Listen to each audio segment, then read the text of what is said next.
नमस्कार मेरे प्यारे विद्यार्थियों।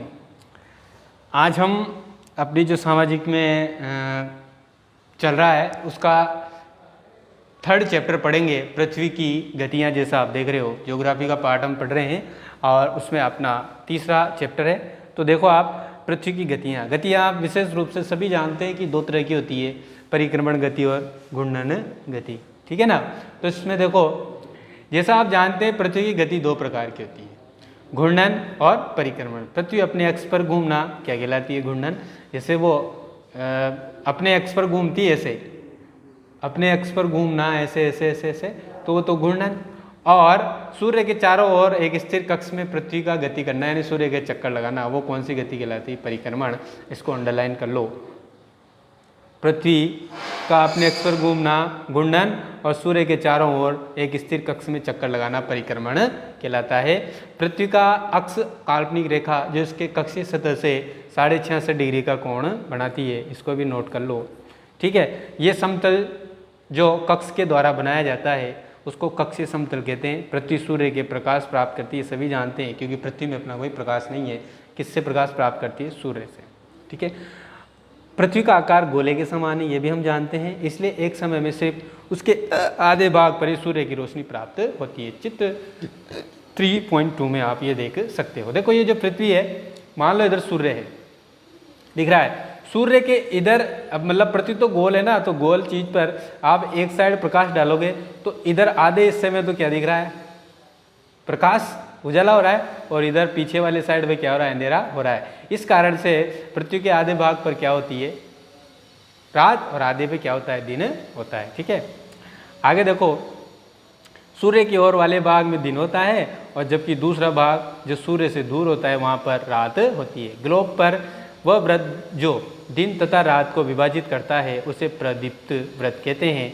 यह वृत्त अक्ष के साथ नहीं मिलता, जैसा आप चित्र 3.2 में देख सकते हैं। पृथ्वी अपने अक्ष पर एक चक्कर पूरा करने में लगभग 24 घंटे का समय लेती है, तो आपको सभी को पता है 24 घंटे में तो अपने अक्ष पर घूमती है। और घूर्णन के समय काल को पृथ्वी दिन कहा जाता है। यह पृथ्वी की दैनिक गति है। पृथ्वी की दैनिक गति कौन सी? घूर्णन गति। जो पृथ्वी अपने अक्ष पर घूमती है ना, और तो उसको कौन सी गति कहते हैं हम?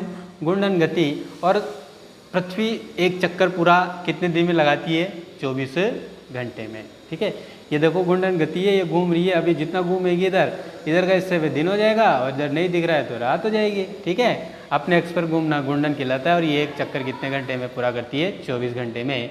और पृथ्वी जो सूर्य के चक्कर लगाती है कितने? 365 दिन में लगाती है, ठीक है। नेक्स्ट पेज पे आ जाओ, आगे देखेंगे हम। अगर पृथ्वी घूर्णन नहीं करे तो क्या होगा? सूर्य के तरफ वाले पृथ्वी के भाग में हमेशा दिन होगा, क्योंकि अगर पृथ्वी घूमेगी नहीं तो वो जो जिस साइड पे सूर्य का प्रकाश पड़ रहा है पृथ्वी पर, तो उधर तो हमेशा दिन रहेगी और उधर हमेशा क्या रहेगी? रात रहेगी। तो और जिसके कारण उस भाग में हमेशा क्या रहेगी? गर्मी पड़ेगी। दूसरे भाग में हमेशा क्या रहेगा? अंधेरा रहेगा और पूरे समय ठंड पड़ेगी। इस तरह की अवस्था में जीवन संभव नहीं हो पाएगा। पृथ्वी की दूसरी गति कौन सी है? जो सूर्य के चारों ओर कक्ष में होती है उसे परिक्रमण कहा जाता है। पृथ्वी एक वर्ष या फिर 365 सही 1/4 दिन में सूर्य का एक चक्कर लगाती है। इस 1/4 का मतलब है 6 घंटे। 365 दिन और 6 घंटे। अब हम लोग एक वर्ष 365 दिन का मानते हैं। हम तो क्या मानते हैं कि एक साल में कितने दिन होते हैं? 365 दिन। लेकिन आपको याद रखना चाहिए उसके साथ 6 घंटे और ज़्यादा होते हैं। तो सुविधा के लिए 6 घंटे को इसमें नहीं जोड़ते, और अब वो जो 6 घंटे है ना उसको हम जोड़ते नहीं हैं। लेकिन उससे क्या फ़र्क पड़ता है आगे देखेंगे हम उस 6 घंटे का। 4 वर्षों में प्रत्येक वर्ष के बचे हुए, अब 4 साल तक 6 घंटे अगर आगे बढ़े तो कितने हो गए? 6 × 4 = 24 घंटे।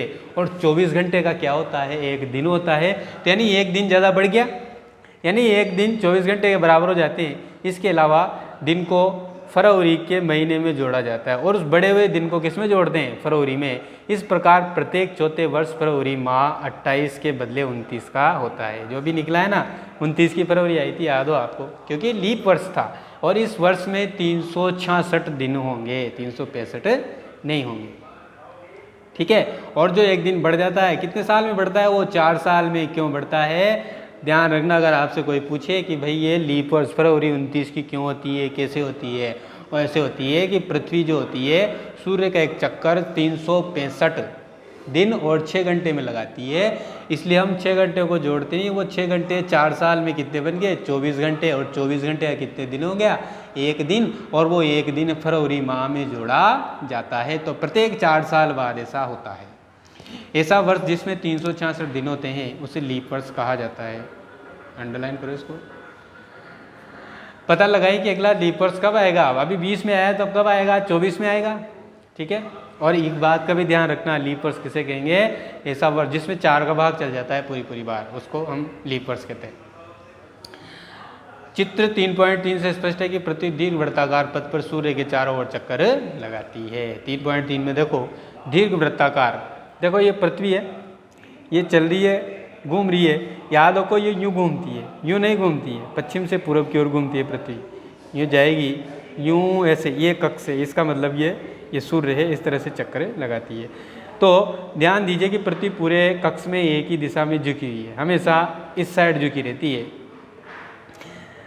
सामान्यतः एक वर्ष को गर्मी, सर्दी, बसंत, शरद ऋतुओं में बांटा जाता है। शरद ऋतुओं में परिवर्तन सूर्य के चारों ओर पृथ्वी की स्थिति में परिवर्तन के कारण होता है। जैसे जैसे ये पृथ्वी सूर्य के चक्कर लगाती है तो ऋतुओं में परिवर्तन होता जाता है, सर्दी, गर्मी, बरसात के मौसम आदि आते रहते हैं। ठीक है। तो ये इसकी परिक्रमण गति के कारण होता है। नेक्स्ट पेज में देखो आप, चित्र 3.3 में आप देखोगे कि 21 जून को उत्तरी गोलार्ध सूर्य की तरफ झुका रहता है। सूर्य की किरणें कर्क रेखा पर सीधी पड़ती है। इसके परिणाम स्वरूप इन क्षेत्रों में उष्मा यानी गर्मी अधिक होती है। ध्रुवों के पास वाले क्षेत्रों में कम उष्मा होती है क्योंकि वहाँ सूर्य की किरणें तिरछी पड़ती है। उत्तर ध्रुव सूर्य की तरफ झुका होता है तथा उत्तरी ध्रुव रेखा के बाद वाले भागों को लगभग 6 महीने तक लगातार दिन रहता है, क्योंकि वह उत्तरी गोलार्ध बहुत बड़े भाग में सूर्य की रोशनी प्राप्त नहीं होती, यहाँ सूर्य की रोशनी नहीं जाती है, इसलिए विषुवत के उत्तरी भाग में गर्मी का मौसम होता है। 21 जून को इन क्षेत्रों में सबसे लंबा दिन तथा सबसे छोटी रात होती है। पृथ्वी को इस अवस्था को उत्तर अयनांत कहते हैं। 22 दिसंबर को दक्षिण ध्रुव के सूर्य की ओर झुके होने के कारण मकर रेखा पर सूर्य की किरणें सीधी पड़ती है। चूँकि सूर्य की किरणें मकर रेखा पर लंबवत पड़ती है, इसलिए दक्षिणी गोलार्ध के बहुत बड़े भाग में प्रकाश प्राप्त होता है। इसलिए दक्षिणी गोलार्ध में लंबे दिन तथा छोटी रातों वाली ग्रीष्म ऋतु होती है। ठीक है। इसके ठीक विपरीत स्थिति उत्तरी गोलार्ध में होती है, यानी वहाँ इससे उल्टा होता है। पृथ्वी की इस अवस्था को दक्षिण अयनांत कहा जाता है। क्या आप जानते हैं ऑस्ट्रेलिया में ग्रीष्म ऋतु में क्रिसमस का पर्व मनाया जाता है। जब गर्मी आती है तब ऑस्ट्रेलिया में क्या मनाते हैं, क्रिसमस, और अपने यहाँ कब मनाते हैं, सर्दी में 25 दिसंबर को।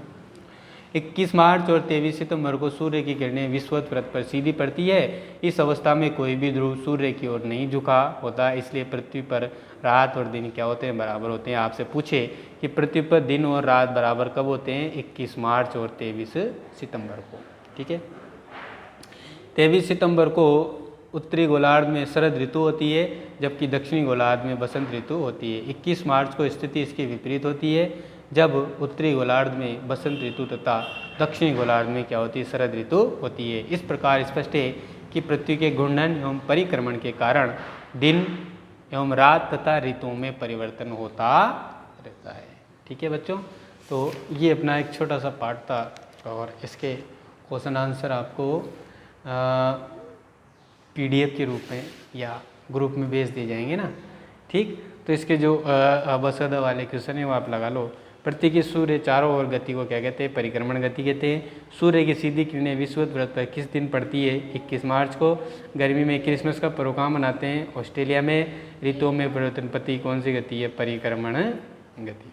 ठीक है बच्चों, तो इसी तरह के और क्वेश्चन जो आपको है वो ग्रुप में भेज देंगे। ठीक है ना। तो इस चैप्टर को आप एक बार ही पढ़ें ध्यान से देखें, पृथ्वी की 2 गतियाँ, घूर्णन गति, परिक्रमण गति। एक से दिन रात होते हैं, मौसम परिवर्तन होते हैं। उत्तरी ध्रुव दक्षिणी ध्रुव में 6-6 महीने क्या होती है, ठंड पड़ती है, मतलब रातें और दिन होते हैं। और ये सारी बातें हमने इस चैप्टर में क्लियर की है। ठीक है ना बच्चों? तो मिलते हैं नेक्स्ट वीडियो में। आज के लिए काफ़ी है, कल के लिए बहुत कुछ बाकी है। Thank you so much.